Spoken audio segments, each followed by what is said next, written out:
اچھا، کیا آپ کو پتا ہے کہ ایڈیڈاس کا وہ جو کلاسک ڈیزائن ہے وہ کیسے بنا؟ کہتے ہیں کہ بس کسی نے گیلے پینٹ والے ہاتھ اپنے جوتے پر پونچھے اور تاریخ بن گئی۔ آج ہم اسی برانڈ کے پیچھے جو دو بھائی تھے، ایڈی اور روڈی ڈیسلر، ان کی کہانی میں ذرا گہرائی تک جائیں گے۔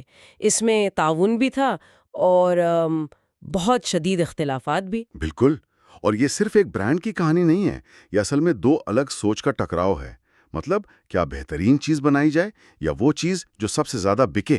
اصول زیادہ اہم ہیں یا یوں کہیں کہ کاروباری حقیقت پسندی؟ چلیں اس کو کھولتے ہیں۔ تو ایڈی جو چھوٹا بھائی تھا وہ ایک موجد تھا۔ اسے جنون تھا کہ جوتے بس بہترین ہوں۔ وہ ہر نیا جوتا بنا کر خود 10 کلومیٹر دوڑتا تھا اسے ٹیسٹ کرنے کے لیے ہاں، اس کا ایک ہی خواب تھا۔ کہ دنیا کے بہترین کھلاڑی اس کے جوتے پہنے۔ اور دوسری طرف تھا روڈی، بڑا بھائی، جو ایک خالص بزنس مین تھا، سیلز، مارکیٹنگ، تعلقات سب اس کے ذمہ تھا۔ شروع میں تو یہ جوڑی بہت کامیاب رہی۔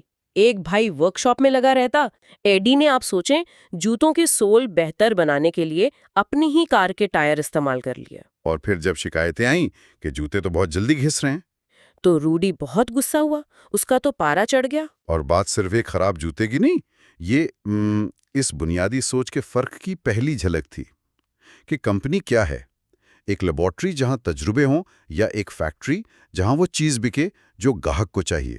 اور یہ کشمکش اولمپکس کے دوران تو بالکل عروج پر پہنچ گئی۔ روڈی کا موقف بہت صاف تھا۔ نازی حکومت کا دور تھا تو اس نے کہا جوتے صرف جرمن کھلاڑیوں کو دو۔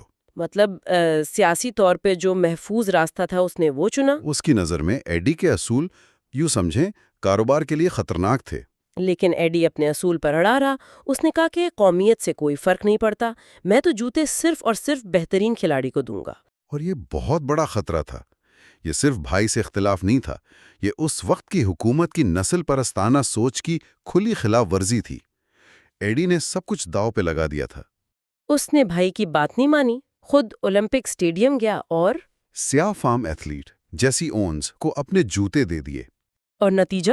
نتیجہ یہ کہ اونز نے وہی جوتے پہن کے ورلڈ ریکارڈ توڑا، وہ ورلڈ چیمپئن بنا۔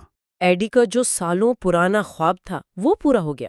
تو اس کا مطلب یہ ہوا کہ ایڈیڈاس کی بنیاد صرف کسی نئی ایجاد پر نہیں ہے، بلکہ ایک ایسے اصولی فیصلے پر ہے جس نے اس وقت کی سیاست اور نسل پرستی کو چیلنج کیا۔ اور یہ کہانی آج ایک بہت گہرا سوال چھوڑ جاتی ہے۔ ایک برانڈ کی اصل روح کیا ہوتی ہے؟